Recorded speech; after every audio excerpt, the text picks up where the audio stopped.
At yun nga nung mga kabayan, pag-usapan nga po natin, ito pong gumakalat na naman po na balita. Ito po balita po galing sa mainstream media, mga kabayan, FYI lang po, baka sabihin po nung ilang mga nasa NBI dyan, mahirap na, baka sabihin, hindi, ano ka, fake news ka, nagpapakalat ka ng fake news. Hindi po, ito po galing sa mainstream media, na binabalita lang po natin. Baka kasi po ibang mga lugar dyan, hindi po abot ng telebisyon, di ba mga kabayan? Ito po, galing po to sa DZBB, Super Radio. Ano pong balita nila, patungkol po doon sa 20 pesos na bigas ni Junior. Ito po mga kabayan, pakinggan po ninyo. Ito po hindi galing sa atin, ulitin ko. Galing po ito sa balita. Pasok! DCWB! O pagbebenta ng 20 pesos kada kilo na bigas sa ilang piling lugar sa Visayas. Ayon sa Federation of Free Farmers Cooperatives, tinatayang aabot sa 3.5 billion pesos hanggang 4.5 billion pesos ang ilalabas na subsidiya ng pamahalaan para sa naturang programa. Anila, maganda naman ang layunin ng programa para maibenta ang nakaimbak na bigas sa mga bodega ng National Food Authority na nanganganib na mabulok. Ngunit malaking... Mga kabayan, ito po balita po nila ito. Ano daw po sabi? Yung mga ibibentang bigas, mga kabayan, yung mga ibibentang bigas, ibebenta dahil, ano po mga kabayan, nandun lang po sa bodega, at ano pong sabi, nasa bodega at nanganganib ng mabulok, mga kabayan. Diyos ko po, Mariosep. Ba't naman po ganyan, mga kabayan, no? Bakit naman po ganyan na tayo po, ang gobyerno, magbibenta ng mga bigas na tinabagay. Ayon sa balita, nanganganib na mabulok, mga kabayan. Deserve ba natin to na mga taong bayan na kumain ng mga kanin o bigas na malapit ng mabulok? Ito po hindi galing sa atin, Ito po galing sa balita. Nagtatanong lang po tayo. Deserve po ba natin yan? Na tayo po ay kakain ng malapit ng mabulok na bigas? O nanganganib na mabulok? Paano? Nakatambak lang daw po sa bodega ba't nasa bodega? Nakatambak. Diba? Una sa lahat, bakit po nakatambak sa bodega? Una sa lahat, dapat ito ipinamamahagi na o dapat binenta nyo na ito na mas maaga kung talagang ang layunin po ninyo ay mag-subsidize, tulungan ng taong bayan. Dapat December pa lang nilabas nyo na yan Inantayin nyo pang malapit na maghalalan bago nyo ilabas kung kailan malapit ng mabulok. Ano po yan? Iniipon ninyo para sa darating na halalan? Nagtatanong lang po. Nagtatanong lang po kami, mga taong bayan. Taong bayan din kami. Kakain din po kami niyan Di po ba? Ano yan? Inipon? December, daming gustong kumain. Handaan, bagong taon, Pasko. Dapat nilabas na yan Ba't kung kailan malapit ng mabulok? Di mo ba? Ulitin natin, Ulitin natin mga bayan. Sa mga bodega ng National Food Authority na nanganganib na mabulok. Ngunit malaking lugi ito sa pamahalaan kaya ibinungkahin nila na gamitin na lamang ang pondo ng pamahalaan sa pagpapalakas ng produksyon ng mga lokal na magsasaka.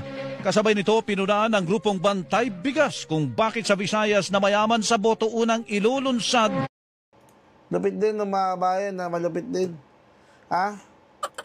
Napakatindi po.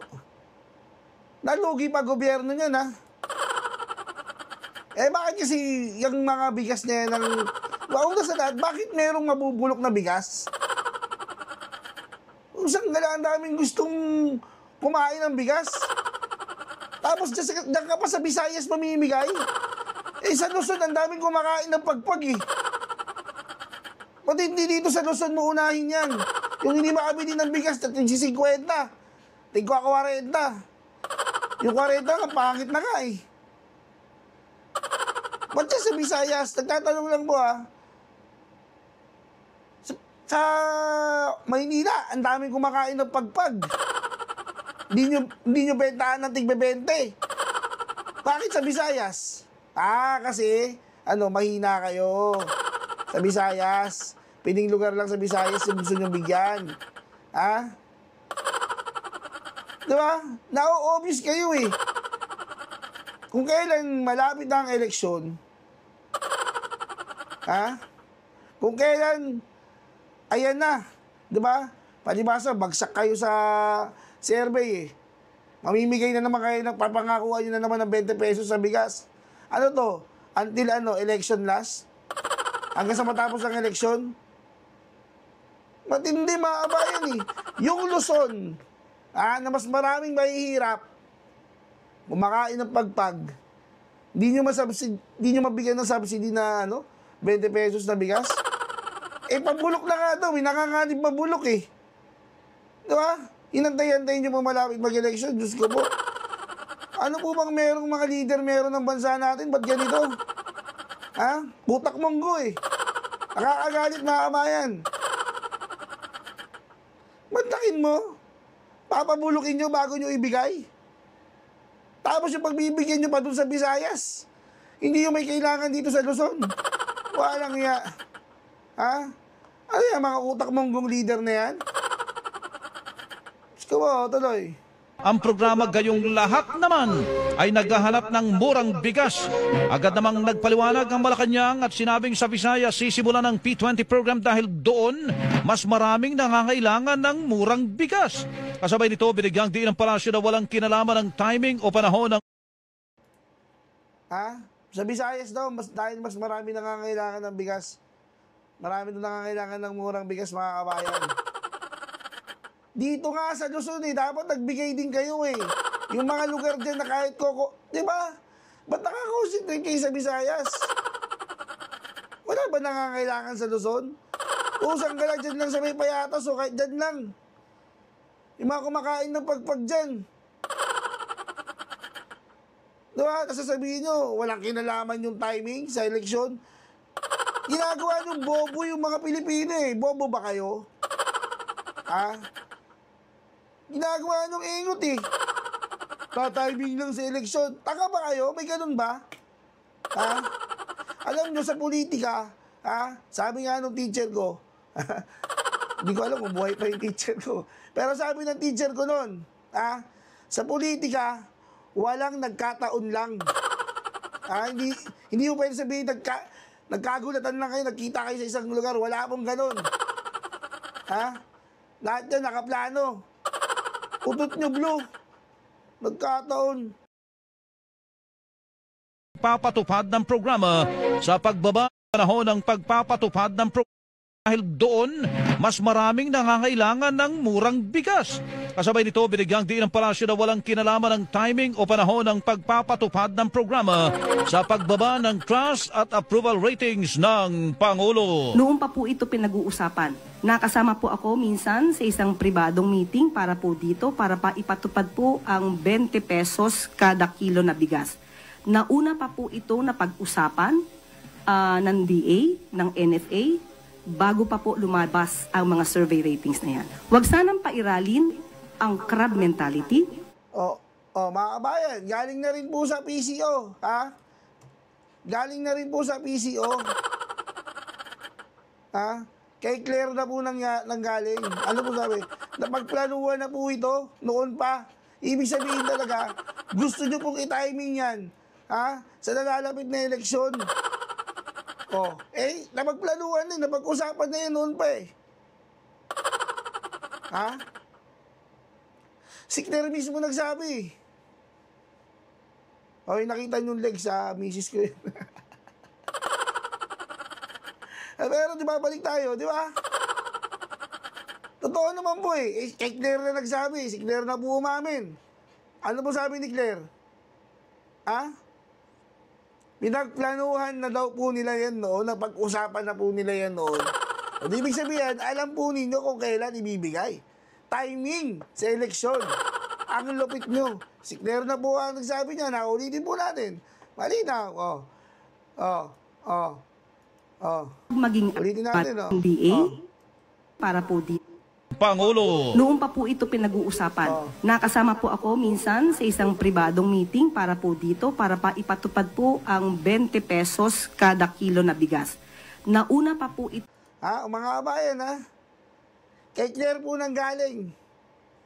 Noon pa po ito na pag-usapan. Ibig sabihin, mga kabayan, na pagplanuhan na po nila ito.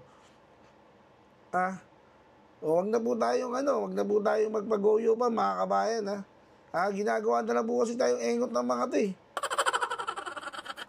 Kinikenggoy na po tayo. Saan nila na po nang galing? Noon pa yan na pagplanuhan, na pag-usapan. Kasama po dyan mismo si Claire. Dahil sa usapan na yan. Kaya siya umamin siya. Hindi naman po tayo nagsasabi, di ba? Noon pa nila ito pinagplanuhan na ilalabas tong bigas na to kapag malapit na pong mag-eleksyon. At napagplanuhan lang, nasa Visayas po ito, ipamimigay. Di ba magaling? At least umamin ka, Yusik Claire, di ba? Very good yan. Palakpakan si Yusik Claire, palakpakan. Very good ka. Sa lahat, kasama ka di ba? Diyos ko po. Tuloy. Usapan ng DA, ng NFA, bago pa po lumabas ang mga survey ratings na yan. Huwag sanang pairalin ang crab mentality at huwag maging anay sa lipunan. Ang tinig ni Presidential Communications Officer Undersecretary Claire Castro. Posibleng ikalugit. Mga kabayan, narinig niyo po yan, malinaw na malinaw. Coming from the horse mouth, diba? Talagang umamin po si Atty. Claire na siya daw po yung, kasama siya daw po sa nagplano niyan. Pinagplanuhan na po yan noon pa. Na sa Visayas, bibigay yung bigas. Doon sa mahihinang lugar.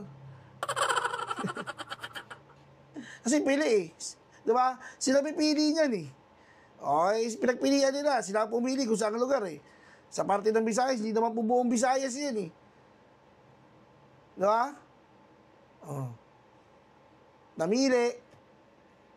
Tapos, tinimingan, sila rin nag-decision kung kailan ito timing pag malapit na ang eleksyon. Di wow. Diba? Di wow na lang sa inyo, diba? Hindi nyo magplano. Ito ba, next na balita.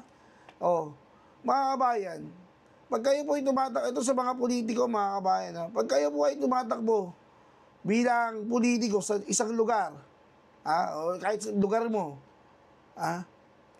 wala kang karapatang sumimakot. Ano mo siya sabi ko, mga kabayan? Mantakin mo. Di ba? Makakampanya ka. Hindi ko kilala kung sino to sino ba to? Ito, Yan,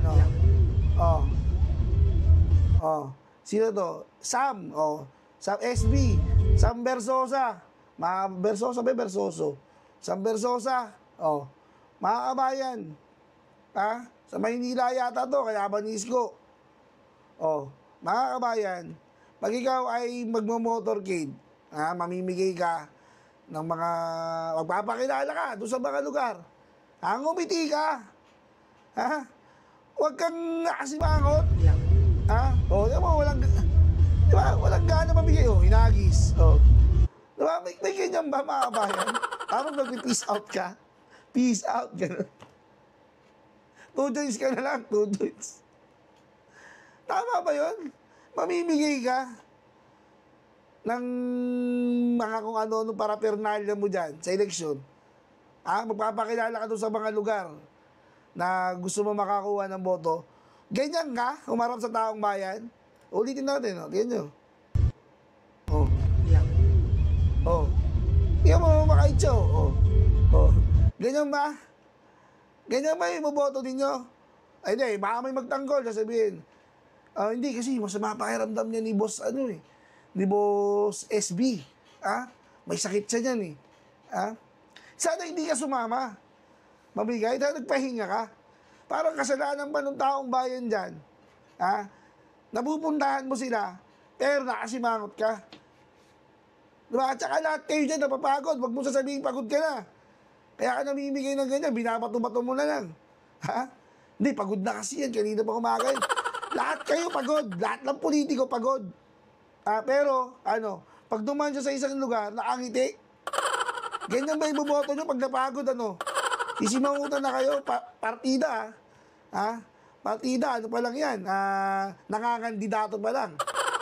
Paano kung naging mayor nyo na dyan? Baka pag nagkasakit yan, o kaya napagod, dabugan na lang kayo. Baka wala kayong mayor. Diba? Hindi naman sa pag-ano, diba, sir? Diba, Diyos ko naman. Tumatakbo kayo, huwag kayong balat sibuyas.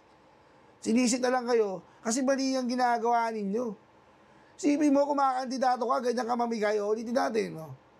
Ano rin nyo? Ganyan ba yung tamang attitude? Itcha. Buti pa yung katabi niya, Maayos, inaabot, Siya, itcha na lang, Yan ang sinasabi ko, maging matalino po tayo sa pagpili ng iboboto po natin, mga kabayan. Maging matalino po tayo. Diyan pa lang, sa simpleng pangangandidato, nakikita nyo na nung may red flag na. Sakto, red din yung banda. May red flag na. Alam nyo na. Huwag kayong, pag ito nanalo, tapos, nangyari, ganyan, Ewan ko na lang, huwag kayong umangal, Ako, nagsabi na ako sa inyo. Paano, mga kabayan, hanggang dyan na lang muna. Magkita-kita tayo, sa mga iba pa nating video. Paalam.